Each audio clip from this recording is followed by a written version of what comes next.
나눔가족 여러분 반갑습니다. 날씨가 많이 추워지고 있습니다. 오늘 말씀은 소발의 두 번째 발언입니다. 요번 친구들에게 제발 나를 불쌍히 여겨달라고 간청했지요. 그러나 친구들은 이 간청의 소리에 전혀 귀를 기울이지 않습니다. 욥은 나의 구속자가 살아계심을 확신한다고 말했지만 소발은 그런 욥의 발언에 대해서 아무런 느낌도 감동도 없습니다. 오히려 소발은 감정적인 반응을 하고 있습니다.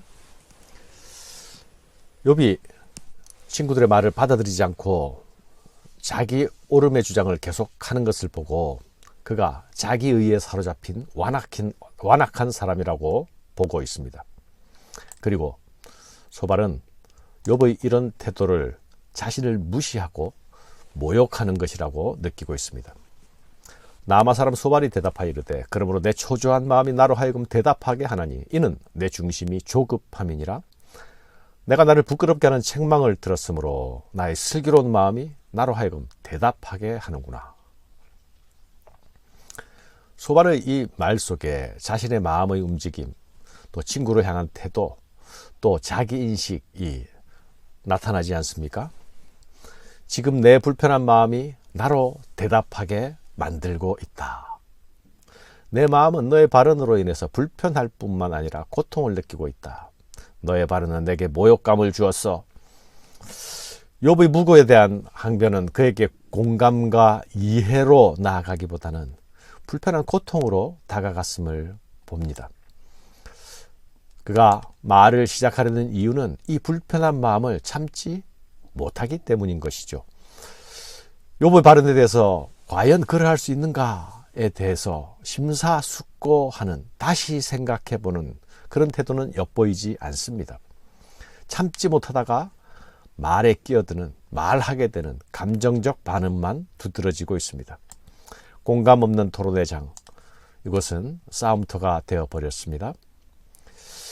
이런 친구들이 자신들이 나누는 대화, 조언을 지혜의 나눔이나 지혜의 도움이 아니라 지혜의 대결로 지금 인식하고 있기 때문입니다. 지지 않겠다는 것이죠. 또한 소발이 이런 반응을 보이는 이유는 소발 자신의 주장은 틀릴 수 있다, 나도 틀릴 수 있다는 그런 여지를 전혀 생각하고 있지 않기 때문입니다. 게다가 더 심각해 보이는 것은 소발 자신이 그 자신에 대해서 과대평가를 하고 있다는 것이 보입니다. 나의 슬기로운 마음이 나로 하여금 대답하게 하는구나.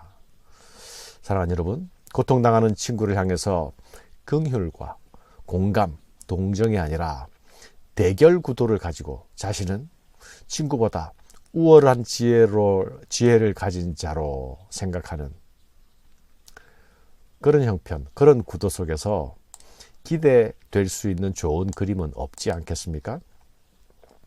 단 하나의 가능성이 있다면 욥이 그냥 친구들의 말을 인정해주고 자기 주장을, 자기 옳음의 주장을, 나는 죄가 없다는 주장을 거두어 들여버린다면 변화의 가능성이 있을 수 있겠죠. 그러나 그것은 욥에게 모든 것을 전부 읽고 무너뜨리는 것이기에 상상할 수가 없는 일입니다.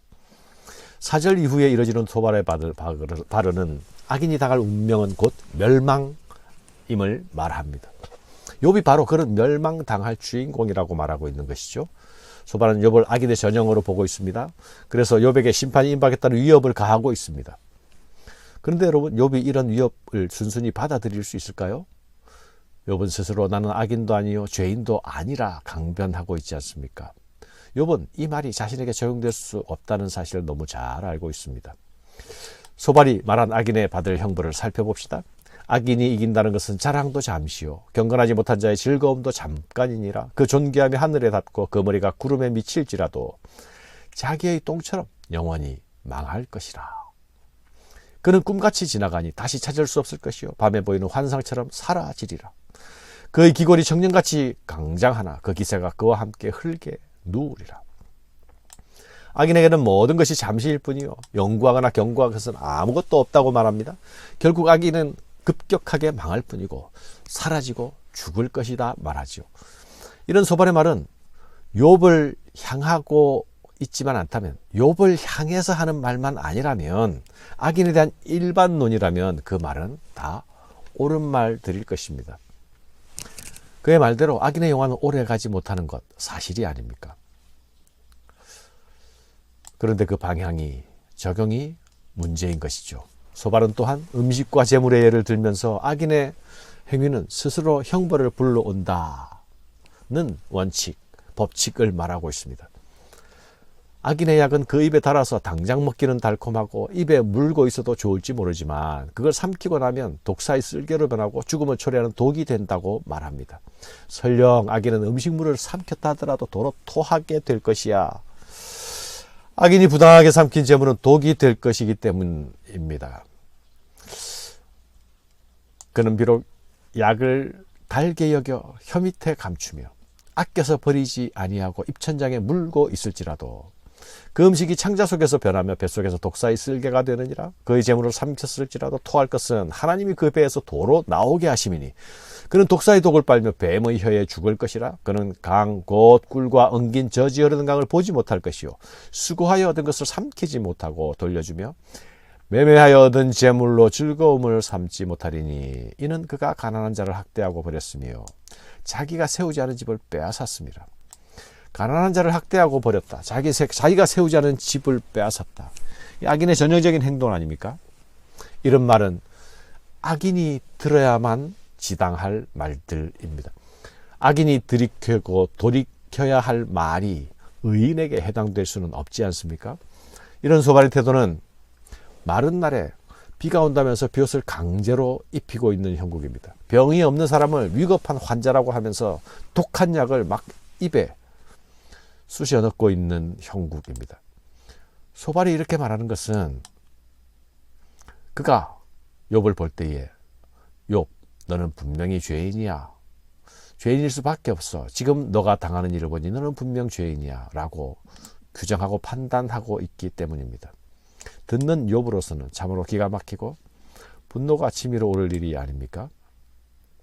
사랑하는 여러분, 이 욥의 친구들은 처음에 위로자로 욥의 곁에 왔지요. 그리고 욥이 당하고 있는 일들을 보면서 자신들이 가지고 있는 인과응보의 교리로 그 일을 설명하려 했습니다. 그러나 이제 소발의 말을 들어보면 단순히 인과응보 교리에 대한 일반적인 진술이 아닌 것을 볼 수 있습니다. 소발은 욥에게 일어난 일들을 하나하나 해석하면서 욥이 바로 악인이라고 규정하고 있습니다. 큰 어둠이 그를 위하여 예비되어 있고 사람이 피우지 않은 불이 그를 멸하며 그 장막에 남은 것을 해치리라. 하늘이 그의 죄악을 드러낼 것이요 땅이 그를 대항하여 일어날 것인즉 그의 가산이 떠나가며 하나님의 진노의 날에 끌려가리라. 이는 악인이 하나님께 받을 분깃이요 하나님이 그에게 정하신 기업이니라. 지금 이 발언은 욥이 당한 일들을 그대로 다시 그려내고 있는 것 같지 않습니까? 소발은 사람이 피우지 않은 불을 언급하죠. 이는 욥이 당한 현실, 하늘에서 불이 내려서 양과 정도를 살라버린 것을 그대로 반영하고 있습니다. 소발은 네가 당한 사건들이야말로 네가 바로 악인임을 증명하는 것이 아니냐라고 말하는 것입니다. 하늘과 땅이 악인의 멸망에 참여할 것이고 증인으로서 악인을 고발할 것이라고 말하고 있죠. 이는 욥이 하늘의 증인이 나를 위해 나타날 것이라고 말한 것에 대한 반박입니다. 아니, 네가 기다리는 것들은 모두 너를 멸할 것이다. 네가 기다리고 있는 것들은 네가 악인임을 증명할 것이다 라고 말하고 있는 것입니다. 소발은 지금 분명히 악인에 관한 일반론을 말하고 있지 않습니다. 욥을 악인이라 말하고 있는 것이죠. 자기 친구를 위로하러 왔던 자가 자기 친구를 향해 너는 악인이야. 네가 바로 악인이야 라고 말하고 있습니다.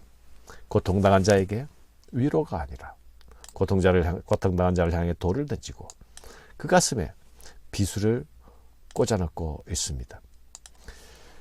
경우에 합당하지 않은 말, 공감 없는 차가운 논리, 사랑 없는 자기 증명과 자기 과시, 이런 것들은 모두 살리는 것들이 아니라 죽이는 일들임을 다시 기억해야 하겠습니다. 감사합니다.